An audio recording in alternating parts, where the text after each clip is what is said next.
All right, ladies and gentlemen, welcome to the Retro Jersey podcast. And we're supposed to have a couple of guests uh, in the building soon. I got to reach out to them. They are stacked and lined up, and I gotta get it at them. I know they're busy this time of year, but we're supposed to schedule to have John Copeland, the all-time great Alabama defensive lineman. Him and Eric Curry were monsters. I got them ranked number one all-time defensive tandem on the D line. I have them ranked number one, and that's hard for me to do when I am a Florida State fan and Wilson and Boulware. You had Carradine and Jenkins. You had Carradine and you had Brian Burns and guys like that. Uh, if you haven't jumped in and uh, signed up to us, go ahead and do that right now. Go ahead and hit the like button, hit the share button, hit the subscribe button, and always hit the notification button to let you know when we drop another video. Uh, I want to give a special shout out and thanks to last week's guest, and that was Marquette Smith. I think we're family, and I want to reach out to him about it. I'm supposed to be hanging out with him. All right, I got my cousin in the chat. He can come up if he like. Um, he's saying the Lakers are who they are, but we'll talk about that in a minute. We'll talk about that in a moment. Right now, we got to get to the biggest news of the day. Uh, Yesterday, Mike Tomlin decided to step down from being the Pittsburgh Steelers head coach after a 19-year season. I mean, after a 19-year career with the Steelers. And I'm going to be honest with y'all. I've been hearing a lot of people going in and hating on Mike Tomlin, saying that he overstayed his welcome. I've even heard the police chief of Pittsburgh calling this man the N word, didn't get in trouble for it after 19 years of not having a losing season. 19 years of not having a losing season. And this is how y'all treat him. Why are y'all mad with consistency? I mean, like, even when the Atlanta Braves were on their streak, on their dynasty, and Florida State was on their dynasties, as fans, we were happy we were in the conversation. Of course, we wanted to win. Of course, we wanted to win. But the fact of the matter remains is y'all get mad at consistency. Y'all are mad at consistency. And Tomlin was consistent for 19 straight years, not having a losing season. So um, if you want to come up and talk about this, I'll be happy to have you up. I'll be happy to have you up here. But we are not going to not look at this in a common sense aspect. So let's look at some of Tomlin's accomplishments while he was in Pittsburgh. And where do you think he should go to next? Um, my guy had 19 seasons there, as we talked about, 193 wins in the regular season. That means he tied the all-time great Chuck Noll. I don't think nobody will ever be Chuck Noll when it comes to dealing with Pittsburgh, but he was just another monster, and he don't get a lot of talk, a lot of credit when it comes to being considered the winningest coach or all-time great coach. You got Lombardi, you got Belichick, uh, you even hear Joe Gibbs a lot, which is okay with me because I'm a Joe Gibbs fan. Uh, there's a couple of more that you hear a little bit about, um, but you don't hear them mentioning Chuck Noll as much as they should, and that's unfair to me because Chuck Noll, even Don Shula, you mentioned Don Shula a lot. But 193 wins. So once again, he tied for Chuck Noll. Uh, a 628 winning percentage. A 628 winning percentage. That's tough to beat. Who else has done that? Who else has done that? It's a real question. But the only thing that I didn't like is he had 114 regular season losses. You're going to do that. I mean, but I don't think you should you should have that many losses, but I think he should have cut that down by like at least 15, 15 or 20 losses. Um, but overall, my man had a 628 winning percentage. Um, Other thing is 8 for 11 in the playoffs. And the last seven playoff wins, he was 0-7 until they won that one against the Ravens. He was 0-7 there until he won that one against the Ravens. I just think the man got, a bad shake, and y'all, as fans in Pittsburgh, need to be a little bit ashamed of yourself because he kept y'all relevant. He kept y'all relevant because if you ask me, your your prime left when Jerome Bettis left. That's when your prime left, and when uh, uh, who else left? Um, Guys like Orpheus Roy and all those guys. That's when your prime left. In the two Super Bowls, my guy went to two Super Bowls, and he won one. I was mistaken because I thought he had won two, but Cower won one and he won one. Yeah, I think they left the team in good hands when it comes to turning the reins over to Mike Tomlin because the man was a great coach, and I will never stop saying that. You know. Also, the place that I think he needs to go to next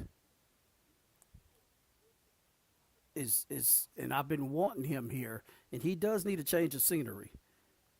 I think he needs a change of scenery.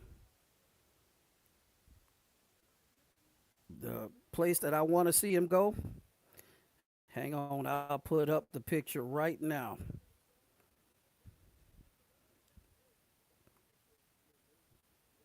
I'll put it up right now, so don't move.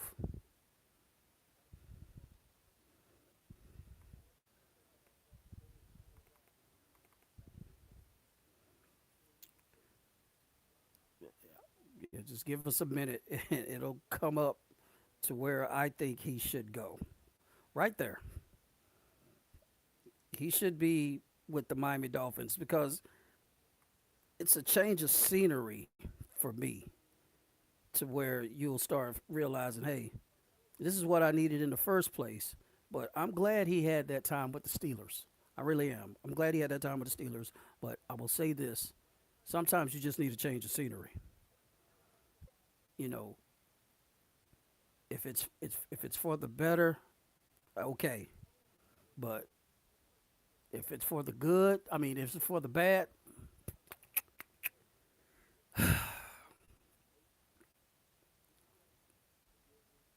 but I think he'd do great here with the Dolphins.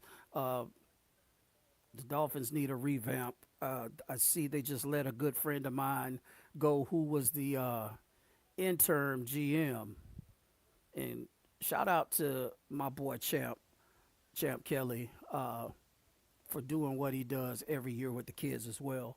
But I think y'all made a mistake here in Miami, and it's not new news to people because you seem to make the same mistake every year. You guys haven't won a playoff game in 26 seasons. 26 seasons y'all haven't won a Super Bowl. y'all not a Super Bowl, but you haven't won a playoff game. The last time y'all won a playoff game was 26 years ago, and Lamar Smith, number 26, was the running back. Make it make sense, bro. Make it make sense. Doesn't make sense. I just think they pulled the trigger wrong on this because I think Champ would have done a pretty good job. Not just saying that because he's my friend, but I just watch people's work ethic and how hard they come to work. And I work with him every summer, and he has the same energy he does from one day to the next. He's always, he's always pushing, which is a good thing to me. But we're going to wish him the best and keep it pushing because wherever he needs to be, that's where God will put him.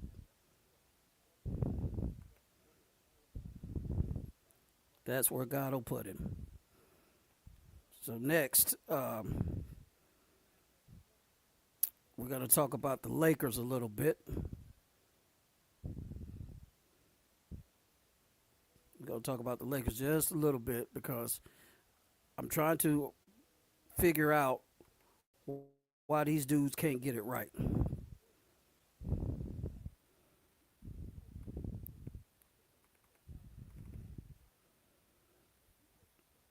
If you're a Laker fan, a longtime Laker fan, I want to hear you chime in and let me know, is LeBron bringing the Lakers down? Is he bringing the Los Angeles Lakers down? Because to me, I think he is. And you see my cousin in the comments saying, nah, bruh, your Lakers are who they are. No, they're not. They were fine until he got back. They were fine until he got back. You know it, and I know it. And now Austin Reeves has this mysterious calf injury that he didn't have until LeBron got back. And you got Rich Paul on these podcast shows with Max Kellerman talking about the Lakers need to trade him. Why are you speaking on another on a client that you don't have?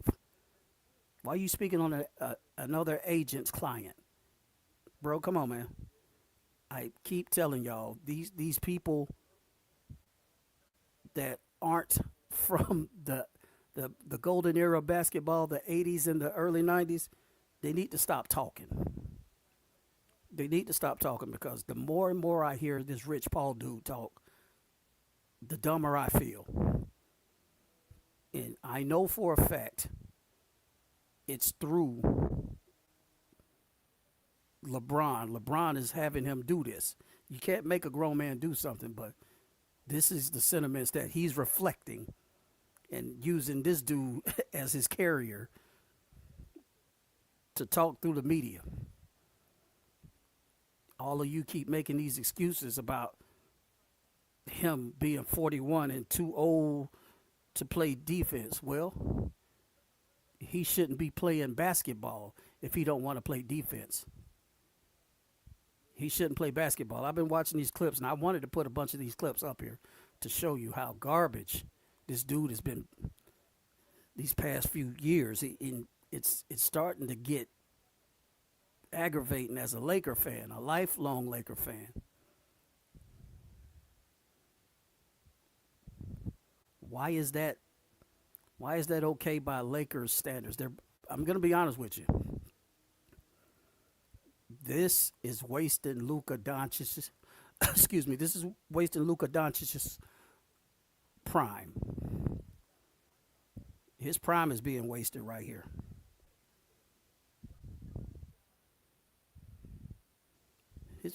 His prime is being wasted. Luka had to score 40 plus points last night to even make it relevant. They lost to the Kings, 124 to 112, and it wasn't even that close. It wasn't close at all. You let Russell Westbrook. You let Russell Westbrook. Dennis Schroeder, I don't think he played last night. You had Malik Monk out there showing off. These are the Lakers y'all let go. These are the Lakers that y'all let go.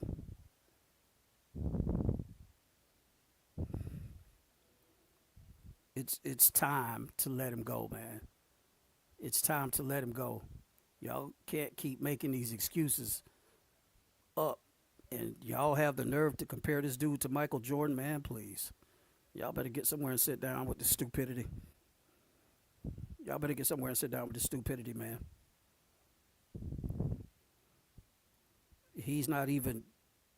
LeBron is not even in the top 15, and you can come over here and debate all you want to. LeBron's not even in the top 15. LeBron and Wilt Chamberlain have no business in anybody's top 10. They have no business in anybody's top 10.